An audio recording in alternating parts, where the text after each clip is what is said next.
Hey guys, I'm back. I'm finally finished with this 1962 Marshall BluesBreaker clone. Sorry it took a long time, but I got busy with other stuff in personal life, if you will. But anyways, here's the end product, if you will. Just to go over the amp real quick on as far as what I did. If you see all these little purple colorings on the end of the solder, a guy on YouTube asked me why I do that, and it's simple. Marshall used to do the same thing. They add a little touch of like here I added bright purple to remind me that I actually finished soldering this portion of this component.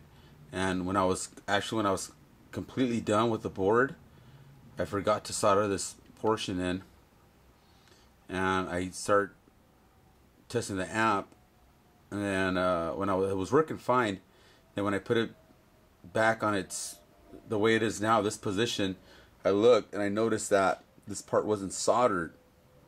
So that's why I put this color, so I could, or it doesn't have to be this color, but that's why I painted, if you will, so I could remember, or it would remind me that I finished soldering these little connections here. And you'll see them everywhere, here as well, except here. Most of all the connections, even potentiometers, are colored with the same type of purple bright type marker. Anyways, I used the shared cathode configuration, which the 1962 amplifier had, and you could tell here that the cathode from 3 to 8 is jumped with this wire here. I'm not sure if you could see it that well, but it's jumped, meaning it's shared. If it was split, you'll have a different capacitor value, like a 0.68 with the 820 or a 2.7 resistor here. Then it would jump and connect here. This would be cut. Then that would be split, but this is shared. I have the standard 68K resistors here. The grid resistors are called, and this goes to pin 2 and this goes to pin 7. You have your standard 0.022 microfarad coupling capacitors here for both channels. Here's your 100K plate resistors here. Goes to pin 1. This one goes to pin 6. The blue wires here. And then you have again, this is the standard 0.022 microfarad coupling capacitor here. And then you have your mixer resistors, and what you're seeing here is you have, if you note, you have these two white wires. This goes to your, this section here goes to your bright channel. So one of them goes to your coupling cap, one of them goes to the mixer. This one here goes to your normal channel. This goes here to, this is one of your soldering lugs, and here's the second one right over here. So these two signals, see, they're right at the coupling caps. They're mixed here, and then this grid resistor wire goes here, and it combines both signals. If you jump the channels, by the way, it goes here. That's why Marshall added the components right here. You have a 100K 1% resistor, Allen Bradley. Then you have this 470 resistor. So the signals coming in through here, through this wire, I'm not sure if you could see it down there, but we'll readjust to get it right. There's a wire here coming from the intensity, I believe. It comes here, comes this way, goes through this resistor, and it comes out through here. And you're adding your tremolo through here. That way you can hear it this way. So anyways, that's that section. And then you have your standard cathode follower here, resistors area. And then you have your 56K tone stack with the 250 picofarad capacitor here. Then you have your coupling caps for your bass, mids, and treble. Excuse me. Here's your screen. I'm sorry, your preamp resistor. Here, your filter cap. You have one wire coming here or going here, and the other one's going here too. This is hooked up to the filter capacitor for the preamps. And there's a wire from here going this way. to the second tube, and now you have your feedback resistor tail, which is here. You have 10K resistor. You have 1 meg, 470, and 1 meg here. Here's another coupling cap. Here's another coupling cap. This is for your treble. I'm sorry, this is your treble here. This is part of your negative feedback. Here's your coupling caps for the power section. You have 220K, excuse me, resistors that help control the negative bias on the power tubes. Then you have your plate resistors for your last 12AX7 preamp tube here, which is for your phase inverter tube. Then you have your negative feedback resistor, which is 27K for this amp. Then you have your drop resistor here, which is another 10K. Your 10 microfarad, 160 volt capacitors for your bias. Your trim pot. I hope you can see that. Your trim pot for the bias. Your bias resistor. Here's your diode. Your diode here for the negative voltage on this section here. Then you have another drop resistor here.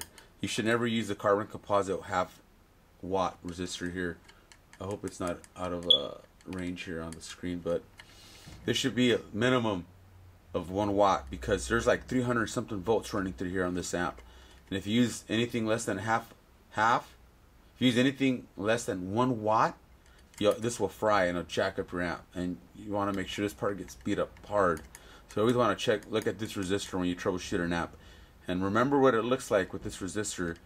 And if it looks discolored, dark, or anything like that, or black, that means it's fried. And if you had 1 watt, you should go to 2 watt if you have a problem. Okay, I'm going to try to move the camera without causing a problem with all that movement and stuff, so I could capture the second section here.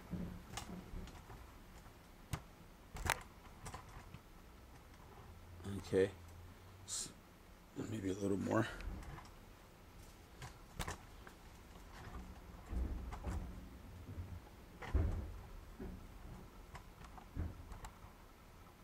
Sorry, I was good right here. Okay. Here's a tremolo section. I was having problems with this section here, and I'm actually still having problems with it. It's wired as per 1962 BluesBreaker, other than the J174 transistor is here instead of somewhere over here like Marshall had it. Some of the components are a little bit different. Like I know Marshall had a 25 UF capacitor here, but I think that was replaced by the capacitor that was over here on the main board. So anyways, here's the trim pot for that helps the voltage going to this I'm sorry, this MOSFET here type of diode. I'm sorry, not a diode, a transistor. And I think you have DS or DGS, and this stands for gate, and the number that I want to concentrate on is this number here. It's rated for 30 volts, so I don't want to go past 30 volts. If you turn this pot all the way, it's going to go past 30 volts and you're going to fry this. So I keep it at around 22 volts or 20 volts. And anyways, here's what I did. I tried to use parts that I had available. I wasn't going to use any carbon composite filled capacitors here because I just didn't need to. And these 0.022 microfarad capacitors are all molded short leads, and that's why I used them here. And I modified this board to make sure that it had fit correctly. I used a shielded type cable to the foot switch here, and the same one that goes from intensity onto that 0.22 microfarad capacitor that's on the main board. The power transformer is a Marstran power transformer for a BluesBreaker or for a JTM45. So far it's working well. I don't have a problem with it. It looks, it sounds great. I haven't really broken the amp in yet, but so far I haven't had any problems. I haven't popped any tubes. I'm sorry, any fuses. The screen grids, the screen resistors are fine. They're not the measurement is correct. When I did the measurements, the plate voltage on this amp on pin 3 is approximately 399, 398 with the Moeller JZ34. If I add a JZ34 rectifier tube on this amp, the voltage drops. So I get a little higher voltage with the Moeller JZ34. So I put that back on there. If you note right here, I have a capacitor here. It's 0.047 microfarad here, 400 volts. It has a 150K, a resistor down here, and everything's wired only to this amp. And I'm getting power from my dropping resistor, the 10K one that was next to the bias capacitors. Other than that, here's my 32 by 32 microfarad filter cap. There's a 16 by 16 filter cap down here. I'm sorry, it's right here, which is the screens and the main filters are both together in one cap. And then your rectifier tube is right here. Other than that, let me adjust the amp so you guys can take a look what it looks like, and you guys get get an opinion on what you guys think. So there's gonna be some movement right now, and I apologize. So I'm gonna set this back a little bit so I could have some room and put this amp. Okay, put this amp up, and I'm gonna put it on its side first.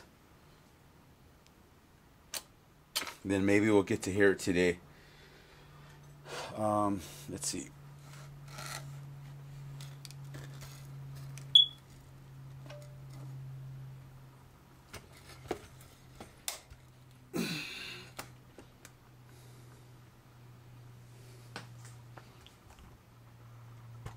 Alright, here's a top view. I don't think I should do a top view, so let me raise it real quick, and just give me a second here.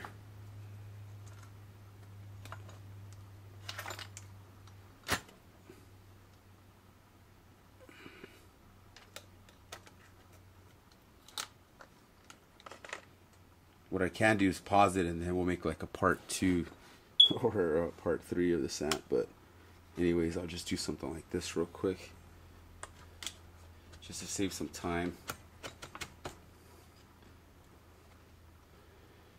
Okay, so anyway, here's the back of it. What I'm going to do is I'm just going to hold this stand up, and here's the JZ34. Let me adjust this real quick. The JZ34 Moeller tube here.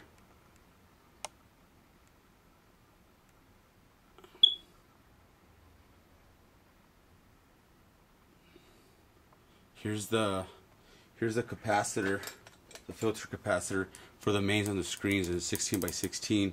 Here's my this is my Tremolo tube right here, and I believe it's a Raytheon, made in Japan, phase inverter. I'm sorry, not phase inverter, but a Tremolo tube here. Nothing big here, just a standard Raytheon tube. I think it's made in Japan. And I have some GEC made in England type of power tubes, KT66s, and I put them on and they still work fine, but when I turn the amp up it gets a little muddy, so they're not that strong. And I mean, 2 of them are and 2 of them are not, and I'm really saving those tubes for something else. But I put them on, and to be honest with you, I actually heard a sonic difference between the Russian Gold Lions that are reissue ones compared to the original. And to be honest with you, there's only there's a difference, but just very minimal. It's very slight difference in sonic tone, if you will, with how they sound. The GEC England tubes sound a little crispier, and that's about it. But these tubes here, because they're new, they're louder. They sound crisp too, but not as crisp as the GECs. But to be honest with you, I love these tubes. These tubes sound great. They're nice and smooth. I get a nice creamy tone out of this amp, and to be honest with you, this amp, because it has a rectifier tube, I get more of a, on a Strat, I get more of a like Fenderish type, Stevie Ray Vaughan type clean tone out of here, and it has the cleanest and sweetest tone I've heard so far. And I'm not just saying that because I build it, but it has a nice, very impressive clean tone. And I was actually playing this one slow little part of a Metallica song from Ride the Lightning. I think it's Call of Cthulhu, and I was playing that little part, and it just sounds so good, you know, with this amp. And I was very impressed in how it's the tone of it. Sorry, I polished up these here, and I don't want to put my fingerprints on them. But anyways, here's my phase inverter preamp tube. I can't remember what I put on here, but it looks like a European type tube, and I could tell because there's a seam on the top. Oh, this one has no seam. It looks like an Amperex. It's the Amperex. It almost looks like a motor, but I'm not sure what it is. But anyways, that's what I'm using here on the phase inverter. I think the reading on it was like 1900 GM, which is transconductance, and the gain factor was 96 on this tube here. And then I have this is a made in England powered preamp tube, and this one tested very well. It was like the gain factor was like 98, 96, and the transconductance was like 1900 on this tube here. And if you note, this thing says I think it says RCA. I don't have my magnifying glass so I could for sure exactly tell you what it says, but I think it says Magnavox or something like that on the tube. Let me pull it out.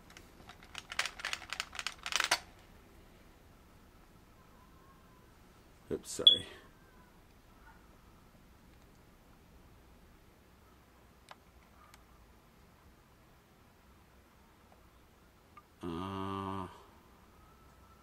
Hammond. Okay, well anyways, this is actually a motor tube. It's a made in England motor tube.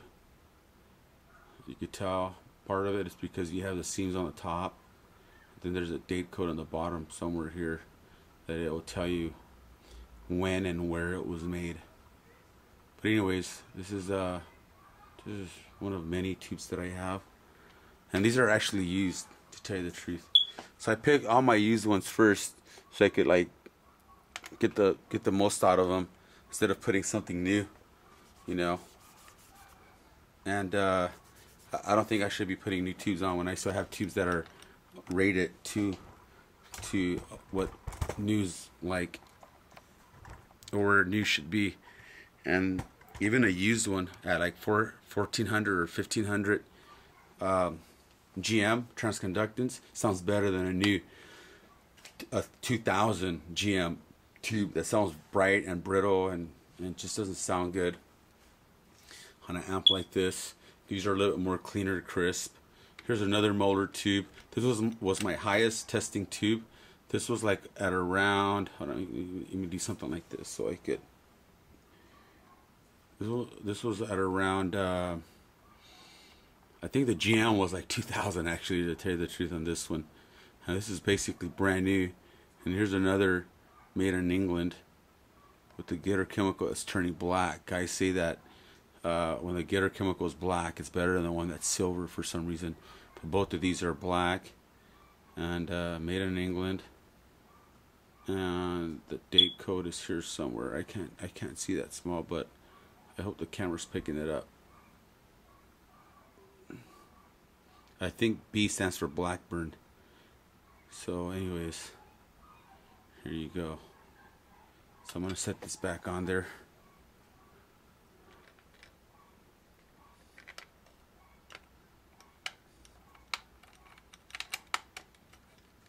Okay, so let me zoom out. So here we have it. Here's the amp. Again, it sounds real good. I'm not gonna test it. I'm not gonna play it today. That could be a different video.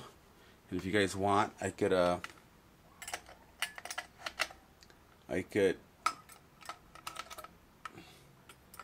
like a comparison with something else or different tubes, preamp tubes, and they just these shielding things here that shield the preamp tubes are NOS or the vintage ones that are actually a lot heavier than the reproduction ones that they have today. The ones that they have today are very thin, and to tell you the truth, it doesn't matter. It doesn't matter because as long as they're covered the way they are, it prevents any humming from the outside, especially from a neon light or some of these bright lights you sell nowadays. But the new ones will work fine. But these older ones are a lot thicker and they're heavier, and like everything else that was done back 20, 30, 40, 50, 60, 70 years ago, they were made with pride. The guys wanted to create the best part, and that's gone away. So, but anyways, here we have it, and just to recap here, this is a Merc transformer for a JTM45, which I'm using for this amp, which will work fine. And this is a Marstran. I'm gonna go ahead and try to flip this amp on the front so you guys can see the front part of it.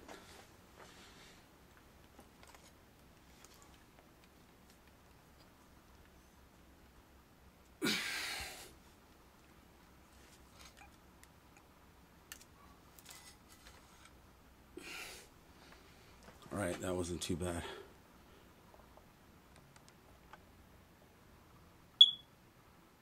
Alright, so I'm going to start from the side here. This is here's your off and on. Your off and standby, I'm sorry, off and standby switch. Right now this is off. If I do that, the amp is on standby. If I do this, I take it off of standby. Now the amp is engaged, ready to play. When you turn it on, you want to make sure you turn it on for a little while. They say a minimum of 2 minutes. I wait a little bit more just because I want the tubes warm. And then I take it off of standby and the amp is playable. When I want to turn the amp off, I do the same thing. I take it off, I put it on standby, and I let the voltages that are in the amp stabilize. And I give it I give 2 minutes, and then I turn it off. This indicator light's a 120 volt type light. I believe I can't remember, but I think this is the actual, not the actual, but the replica of that era type light bulb here. Not light bulb, but you know what I mean, indicator light. And here I have my this is my normal channel. I'm sorry, no, this is not my normal channel. I can't see right now. This is my speed knob, and this is a 2 meg audio. This is a 250 linear, and this is my intensity. Here's my presence. Here's my